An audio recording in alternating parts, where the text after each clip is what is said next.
2026 సంవత్సరానికి పండుగల జాబితా వెలువడింది. కొత్త ఏడాది ప్రారంభం నుండే ఉత్సాహం నిండిన వాతావరణం నెలకొనుంది.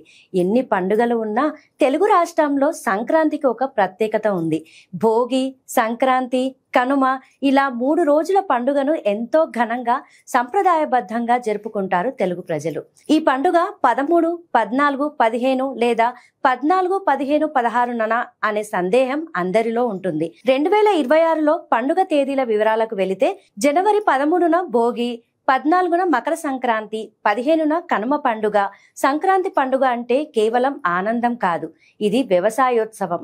పంటలు కోతకు సిద్ధమవుతాయి. రైతు కష్టానికి ప్రతిఫలం దక్కే సమయం ఇది. అందుకే సంక్రాంతిని గ్రామీణుల పండుగ అంటారు. భోగి రోజున పాతదాన్ని వదిలి కొత్తదాన్ని ఆహ్వానిస్తారు. మకర సంక్రాంతి రోజున సూర్యుడు ఉత్తరాయణంలోకి ప్రవేశిస్తాడు.